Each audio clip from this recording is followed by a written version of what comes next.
6 जून 2026 को दिल्ली के जंतर मंतर में एक प्रोटेस्ट हुआ था। कल की डेट की बात है ये। जो ये प्रोटेस्ट था ये एक्चुअल में एक नई जनता पार्टी थी, कॉकरोच जनता पार्टी, जो इंस्टाग्राम पे बनाया गया था एक पेज, एक फॉलोअर लिस्ट कहा जा सकता है, जिसमें टोटल 24 से 26 मिलियन लोग जुड़े हुए थे। और ये प्रोटेस्ट जो था वो था एक्चुअल में कहा जाए तो नीट सीबीएसई का जो पेपर लीक हुआ है उस चीज़ को लेकर के, कि जो इंडिया के जो भी एजुकेशन मिनिस्टर हैं यानी कि जो शिक्षा मंत्री हैं उनके इस्तीफे को लेकर के, कि ये पेपर क्यों लीक हो रहा है, क्या कारण है। यानी कि कुल मिला के ये बोला जाए कि स्टूडेंट यानी विद्यार्थियों की आवाज़, जो दर्द था उस चीज़ को सरकार तक पहुंचाया जाए, इस चीज़ के लिए ये एक प्रोटेस्ट था। इस चीज़ के लिए ये पेज बना था और यही सारी अपडेट जो थी वो इंस्टाग्राम के फॉलोअर में डाले जाते थे। कल के डेट में एक प्रोटेस्ट होता है, जंतर मंतर आते हैं। जो ये पेज बनाया था, जो इसका पेज का जो ऑनर था, जो इसको चला रहा था, वो आता है दिल्ली के जंतर मंतर, और साथ में उसके एक दो दोस्त भी आते हैं। जो हैंडल कर रहा था वो भी आता है, आते हैं प्रोटेस्ट के लिए।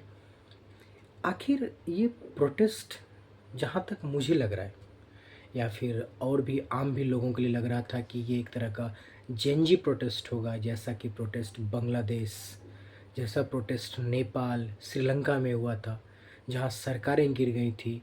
जेनजी ने ये सोचा था कि वो नए लोगों को लेकर के आएंगे, लेकिन यहाँ बिल्कुल बात उल्टी हो गई।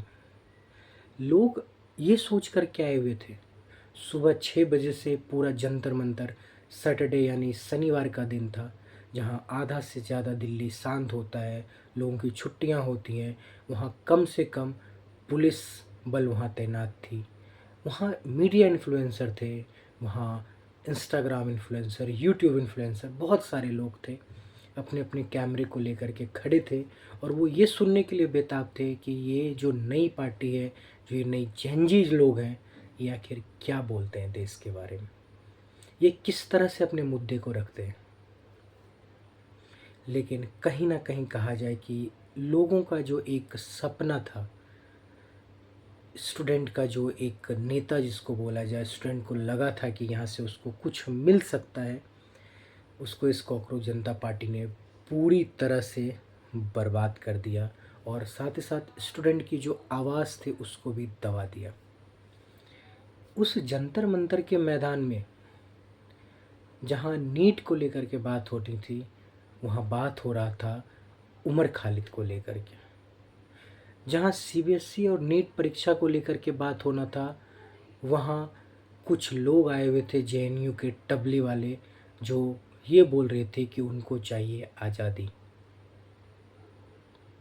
उनको आज़ादी चाहिए था, टपली गैंग को।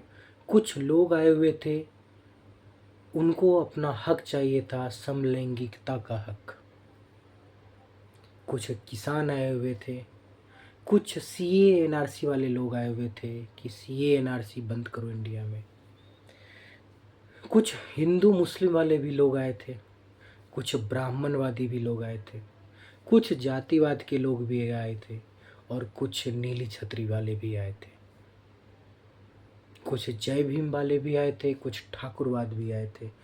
पूरे प्रोटेस्ट में जो मुद्दा सिर्फ नीट को लेकर के था, पेपर लीक को लेकर के था, जो मुद्दा सिर्फ और सिर्फ भारत के एजुकेशन मिनिस्टर के इस्तीफे को लेकर के था, वो मुद्दा ख़त्म होकर के सिर्फ यह रह गया मुद्दा कि भारत में आज़ादी कैसे चाहिए होगी, भारत में समलैंगिकता को कैसे अधिकार दिया जाए, भारत में सीए एनआरसी कैसे बंद किया जाए, भारत में वोट चोरी कैसे रोका जाए, भारत में ईवीएम हैक कैसे होता है, कैसे ईवीएम हैक को रोक सकते हैं, कैसे वॉलेट पेपर से चुनाव कर सकते हैं।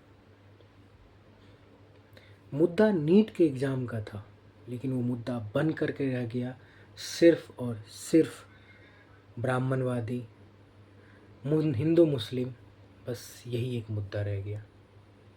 देख करके सिर्फ यही लग रहा था कि यहाँ सिर्फ और सिर्फ जो लोग आए हैं वो कैमरे में दिखने के लिए आए। प्रोटेस्ट के लिए नहीं आए हैं। उनका मुद्दा ही सही नहीं था। जैन जी बिल्कुल गलत राह पे था। और सपोर्ट के लिए जैन जी नहीं आए थे मैदान पे। सपोर्ट के लिए सिर्फ वो लोग आए थे जो कभी सीए एनआरसी में बैठे हुए दिखते थे, कभी किसान आंदोलन में, तो कभी किसी और आंदोलन में। जंतर मंतर में सैटरडे संडे वैसे भी भीड़ रहती है। भीड़ में थोड़ा इजाफा था। जो इजाफा था वो कोई और नहीं था, हमारे और आपकी तरह एक इन्फ्लुएंसर था, हमारे आपकी तरह मीडिया थी। लोग एक दूसरे को गाली दे रहे थे कि गोदी मीडिया है, गोदी मीडिया है, गोदी मीडिया है। कहाँ गया उन बच्चों का भविष्य को लेकर के बात? वो बात जिसके लिए कॉकरोच को समर्थन मिला था। क्या ये बात नहीं थी कि एक माँ अपने बच्चे को पूरी ज़िंदगी पढ़ाती थी, वो इसलिए बेताब थी सुनने के लिए कि काश उसके बच्चे के लिए कोई कुछ बोलेगा। एक बाप जो कर्ज लेकर के अपने बच्चे को परीक्षा की तैयारी के लिए दिलवा रहा था, वो सिर्फ इसलिए खुश हो रहा था कि शायद इस पार्टी के आने के बाद समान हक के साथ वो एक एग्ज़ाम दे पाएगा। एक विद्यार्थी जो पिछले 6 साल से तैयारी कर रहा है नीट का, वो बस इसलिए बेताब था कि उसके हक में कोई कुछ बात बोलेगा। बिल्कुल ये बात नहीं थी। मुद्दा बिल्कुल अलग हो चुका था, लोग बिल्कुल अलग हो चुके थे, लोगों का वार्तालाप, लोगों के टॉपिक्स चेंज हो चुके थे। अमेरिका से आया वो इंसान जो इंस्टाग्राम हैंडल कर रहा था, वो इंसान सिर्फ़ और सिर्फ 1 घंटे में दिल्ली के 35 डिग्री के सेल्सियस तापमान पर बिखर सा गया और वो एसी वाला एक कार ढूंढने लग गया। भारत जहाँ का तापमान अभी 50 डिग्री के आसपास है, वो 35 डिग्री में ही ऐसे झुलस गया और वो इंसान एक एजुकेशन मिनिस्टर के इस्तीफे की मांग कर रहा था। एक और शख्स आया था जो लंबी लंबी बातें फेंक रहा था कि जेएनजी प्रोटेस्ट होगा, दुनिया का बहुत बड़ा प्रोटेस्ट होगा। उसने अपने आप को गर्मी से बचाने के लिए एक अंकल यानी एक बूढ़े इंसान को हवा देने के लिए हायर कर रखा था, जो उन्हें बेना हिला के हवा दे रहे थे। हाथ में कोल्ड कॉफ़ी लेकर के वो प्रोटेस्ट कर रहे थे।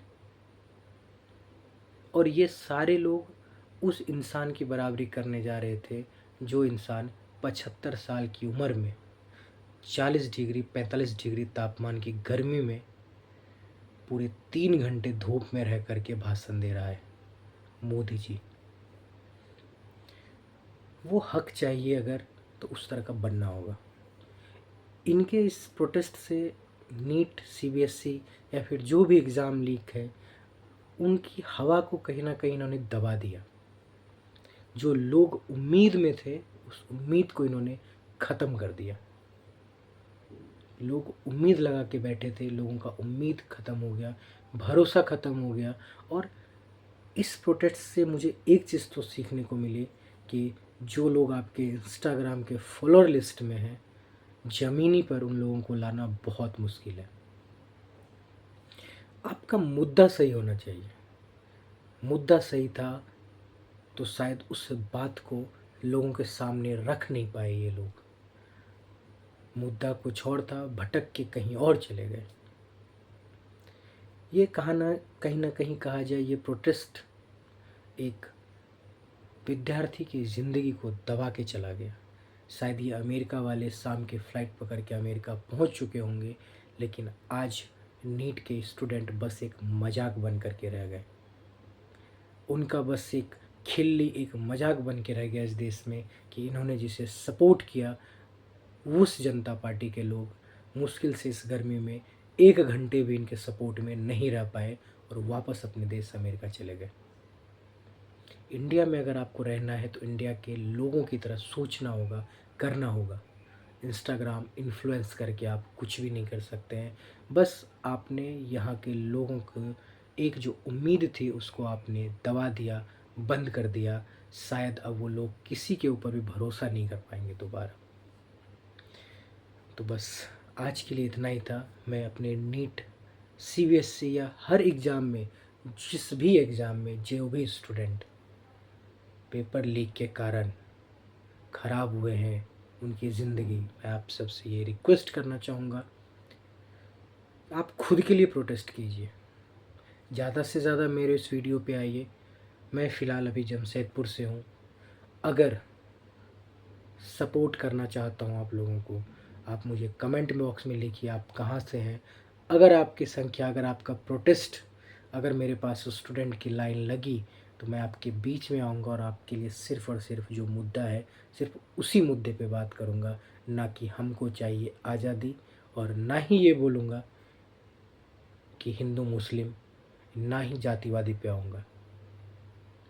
तो प्लीज़ इस पेज को लाइक कर दीजिएगा, इस चैनल को सब्सक्राइब कर दीजिएगा और कमेंट बॉक्स में लिखिएगा कि आप कौन से स्टेट से हैं। और अगर आपके पास स्टूडेंट है, अगर वहाँ के स्टूडेंट अगर सपोर्ट करना चाहते हैं मेरा, तो प्लीज़ कमेंट बॉक्स में लिखिएगा। मैं आऊँगा आपके पास और आपके प्रोटेस्ट में आपके कंधों से कंधे मिला करके आगे बढ़ूँगा। ये मेरा वादा है। मेरा नाम ऋषि कुमार है। उम्मीद करता हूँ कि मुझे समर्थन दीजिए। मैं आऊँगा आपके पास आपके समर्थन के लिए। बस आज के लिए इतना ही। अगर वीडियो पसंद आ रही है तो लाइक, शेयर, सब्सक्राइब कीजिएगा और कमेंट करना बिल्कुल मत भूलिएगा। Thank you so much. Take care. जय श्री राम।